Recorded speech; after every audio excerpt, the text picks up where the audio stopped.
Olá, gente, bom dia. Hoje nós teremos a nossa primeira aula, com conteúdo de física, onde nós vamos abordar o conteúdo de campo magnético, certo? Então, na página aí do livro didático de vocês, página 134, vocês vão encontrar no 8º capítulo, campo magnético. Então, eu vou apresentar para vocês, A gente vai fazer uma introdução, vai entender o porquê e o que é, para depois a gente se aprofundar e ver como funciona, essa área da física. Então, eu vou mostrar para vocês uma ilustração, tridimensional, de algumas linhas de campo magnético, Pronto, gente, vejam só, aqui o que eu estou mostrando para vocês é a ilustração, uma representação tridimensional, das linhas de campo magnético de um ímã em forma de barra, o que dificilmente se faz graficamente, Então é uma coisa muito difícil a gente fazer através de gráficos. Então, por isso costumamos ter uma falsa ideia de que elas são bidimensionais, que elas são de duas dimensões, no caso.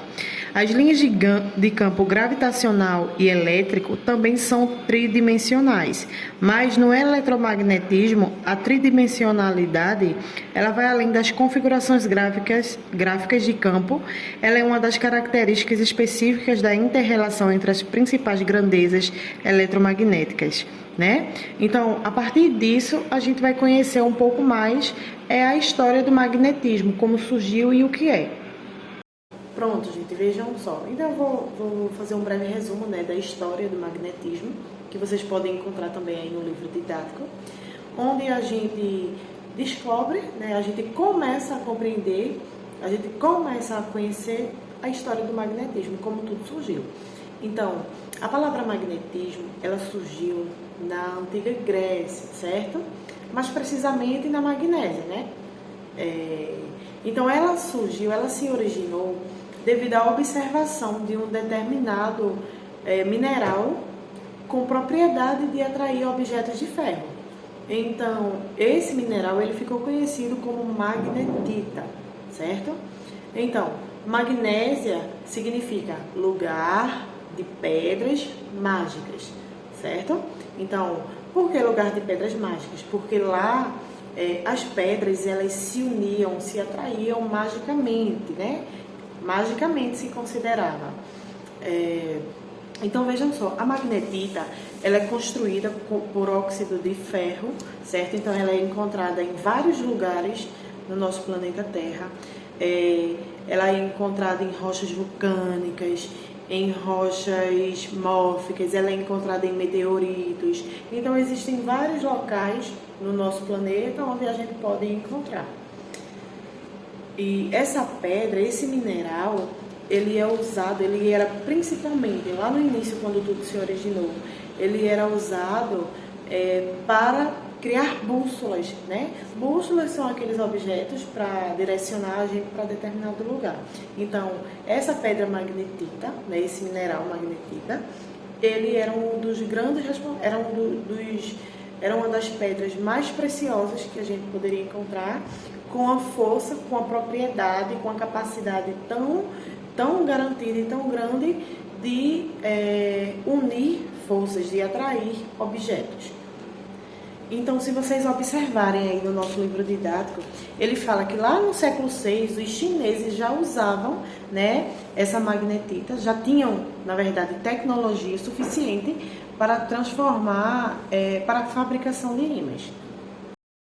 Então, vejam só, lá no nosso livro didático, se vocês derem uma olhadinha, vocês percebem que lá atrás, no século VI, os chineses eles já tinham propriedades suficientes, eles já tinham conhecimentos suficientes em tecnologia, obviamente, para a fabricação de ímãs. Então, eles usavam metodologias, eles usavam coisas para transformar em ímãs. Então, ele cita dois exemplos básicos de um que hoje em dia ainda é usado e outro que não se usa mais, A gente sabe que à medida que o tempo vai se passando, as coisas vão se aperfeiçoando e o que não é tão eficaz vai ficando para trás e etc. Então vejam só o que ele diz aqui no nosso livro didático. Uma das formas que ele usava para transformar objetos em ímã, Eles esfregavam o ímã numa agulha de ferro ou aço, fazendo com que ela se tornasse também um ímã, né? Então esse daqui é uma forma que a gente vê, se a gente assistir aqueles canais, como é que eu posso dizer, aqueles realities que é dentro da floresta, dentro dos matos, essas coisas. A gente sabe que as pessoas têm que se virar ali, então elas usam alguns conhecimentos, algumas propriedades para conseguir desenvolver, para conseguir encontrar sentido, enfim. E outro que já não é mais usado hoje em dia é a questão de que eles colocavam agulhas ou pedaços de ferros incandescentes na direção norte-sul do campo magnético, e quando esfriava esses corpos, eles se tornavam ímãs, certo? Então, são dois exemplos básicos que os chineses usavam lá no século VI para conseguir transformar objetos em ímãs, né? E que naquela época era muito satisfatório para eles. Eles já eram bem mais avançados que o restante das pessoas, que o restante das regiões. Então eram coisas bastante úteis. Então eu vou voltar agora para o livro, a câmera, para que vocês acompanhem direitinho aqui alguns exemplos de bússolas que foram construídas há um tempo atrás. Vejam, gente, aqui nós temos uma bússola azimutal, certo? Que ela ensinava a construir, a medir o azimute do Sol, da Lua e de qualquer estrela em relação ao horizonte, ou seja, medir o ângulo, certo? Essa medida, na época, ela era essencial para navegações. Como o tempo vai se passando, então vai se aperfeiçoando, vai se descobrindo novas coisas, e com o tempo se passando, né, com novos estudos, percebeu-se também que colocando um pedaço de ferro junto ao ímã, ela também se magnetizava, né, mesmo que um não encostasse no outro. E daí, com o tempo se passando, com vários estudos, várias pesquisas, foi se percebendo que a Terra seria um grande ímã, né? Fosse um gigante ímã. Então, para ilustrar a ideia, construiu um novo ímã em forma de esfera, certo? Denominado Terrela, tá? Onde esse ímã ele simulava a ação magnética da Terra, colocando pequenas bússolas sobre a esfera e demonstrando, explicando a propriedade dessa bússola. Se vocês observarem essa que está aqui abaixo, né? Onde nós temos uma esfera bem grande aqui, né? Onde representaria o nosso mundo, nosso planeta. E aqui seriam as bússolas, cada uma numa extremidade diferente.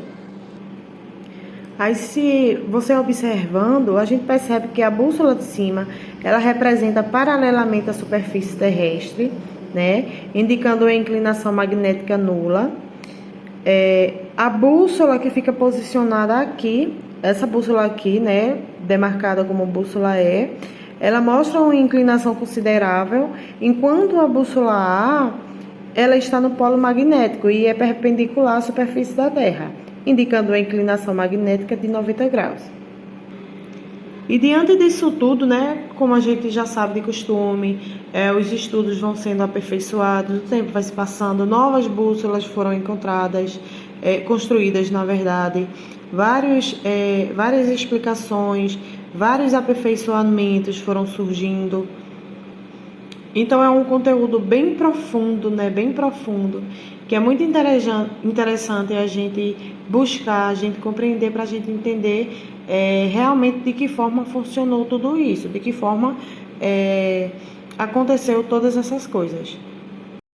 Pronto, gente. E aqui nós temos o exemplo, né, a representação de diferentes formas geométricas de ímã, né, onde a gente compreende que, independente da sua forma, da sua aplicação, ela possui dois polos, né? Cada uma dessas, elas possuem dois polos, que é o polo norte e o polo sul, e que esses polos são chamados de polos magnésios. Mas o que seriam esses polos? Esses polos, eles seriam pontos, né, do ímã, onde determinam de onde ela parte até onde ela se converge, certo? Então, independente da sua forma, da sua estrutura, elas são divididas nesses dois polos, elas contêm esses dois polos. E se esses tracejados aí no meio dessas figuras, ela representa uma determinada simetria entre as regiões, né? Entre as regiões justamente desses polos, certo? Então, digamos aqui eu teria polo norte, polo sul, polo norte, polo sul, e assim sucessivamente. Então, aproveitando ainda o exemplo dessas figuras aqui, como não existe, né, dentro do campo magnésio, não existem polos isolados, a polaridade ela vai acontecer variável, digamos assim. Então, vai depender muito da forma que o ímã se parte. A gente consegue unir ele ou não. Então, o que eu acabei de dizer, gente, aqui, ó, em relação a isso. Olhem o que ele nos diz. Como não existem polos magnéticos isolados, quando o ímã se quebra ou é cortado, dá origem a novos ímãs, cuja polaridade depende da forma de como se partiram. Então, se vocês observarem, eu tenho figura A, né, o ímã inteiro, com os polos norte e o polo sul, né, que a gente acabou de compreender. Nós temos o exemplo B, C e D, onde vai variar muito, certo?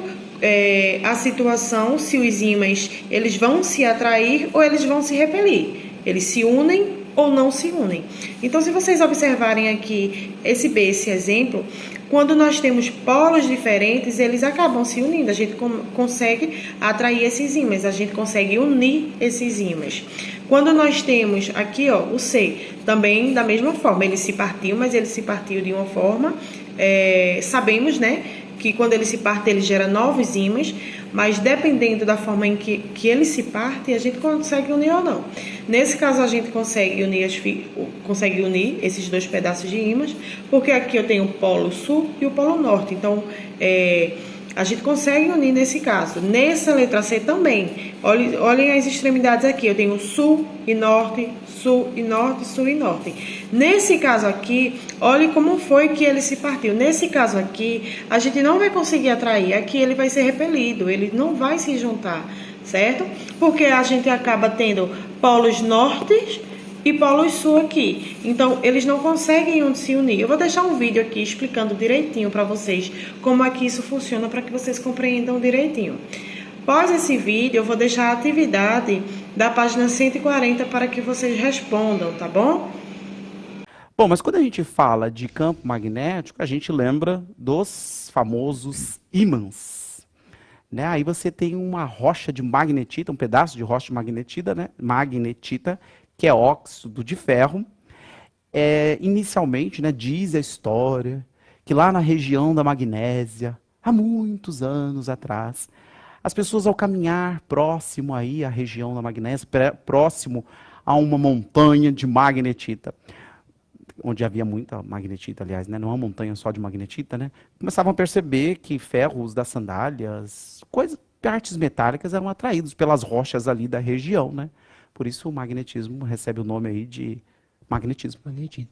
Porque observado primeiro na região da Magnésia, né? É magnésia. Isso. Não é o magnésio, aquele leite magnésio. Leite, né? Não, não é o leite magnésio. Né? Então é essa a ideia aí, né? Na região de Tessalônica, né?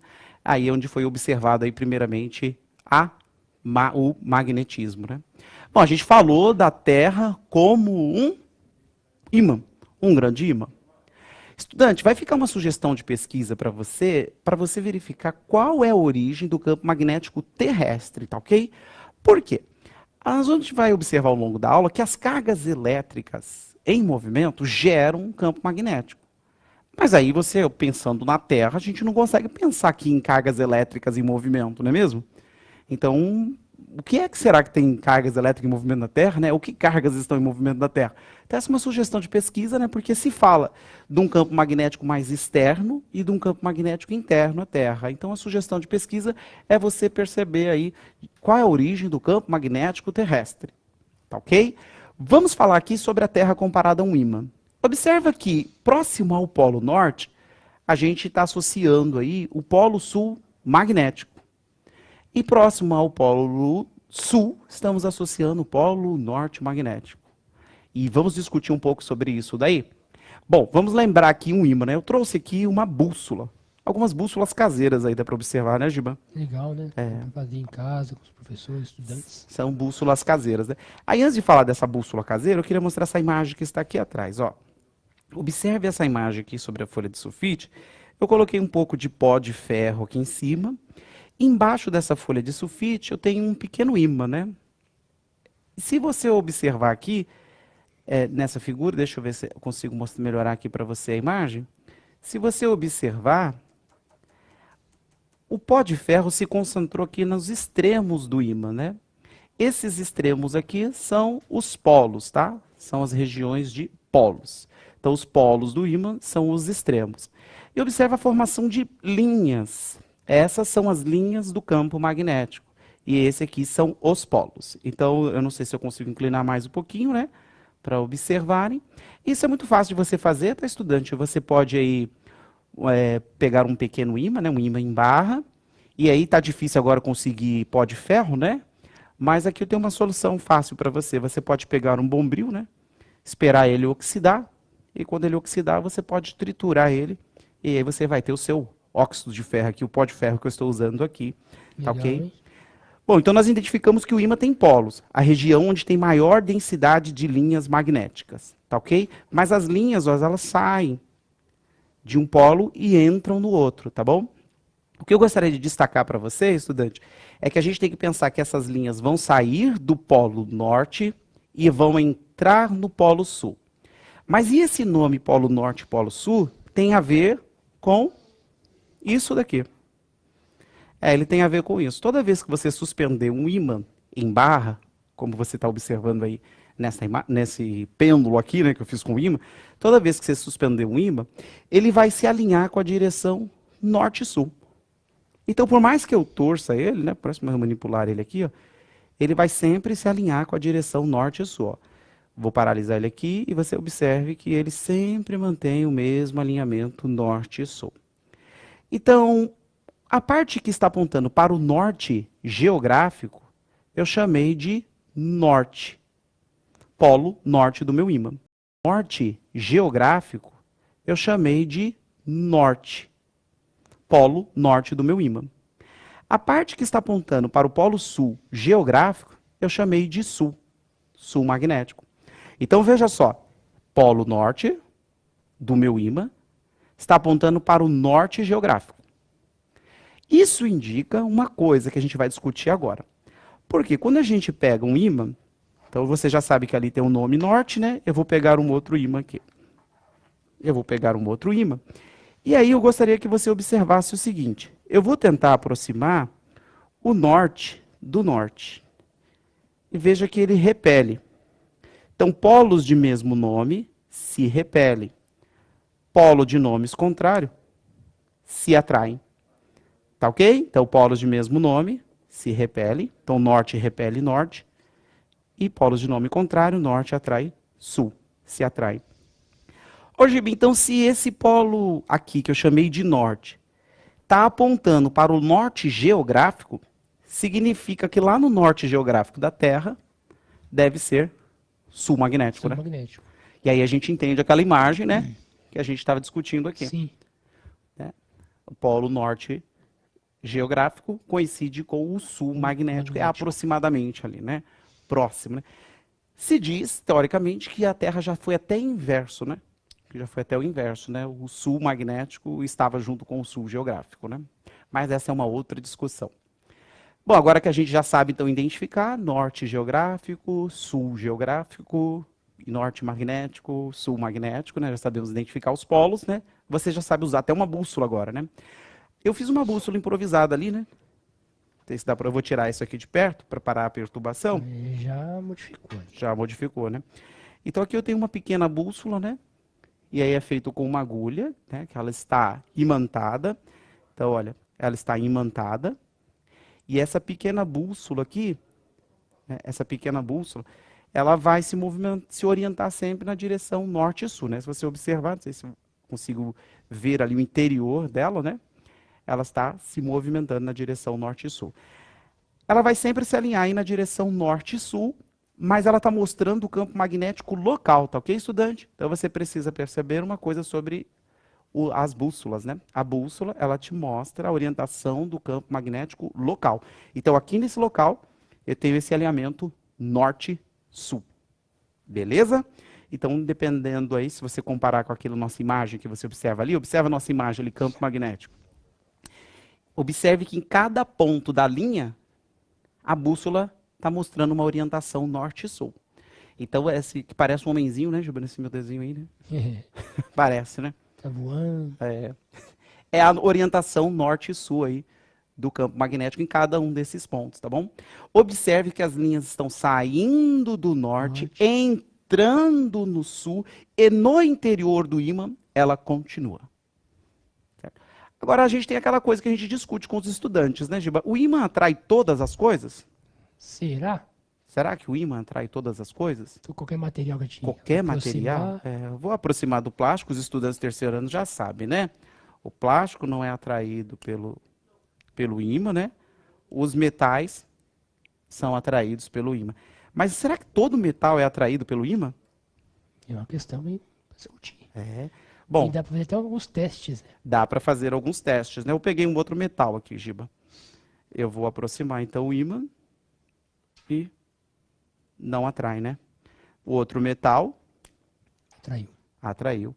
Então, ferro e toda liga metálica que for feita à base de ferro vai ser atraído pelo ímã, tá ok? Ferro, níquel, né? Eu trouxe a moeda aqui para a gente observar, olha só. Opa! Tá? Temos mais um ímã permanente aqui, observe que atrai ferro, materiais feitos de ferro, material feito de níquel. Ouro não é atraído, né? Ouro não é atraído. Mas ferro, níquel, cobalto são materiais atraídos pelo ímã, tá ok? Alumínio, ouro, os outros metais não. Então a gente não Nem pode prata. falar que o ímã não é atraído. Nem prata, né? É isso. Não podemos falar que o ímã atrai todos os metais, né?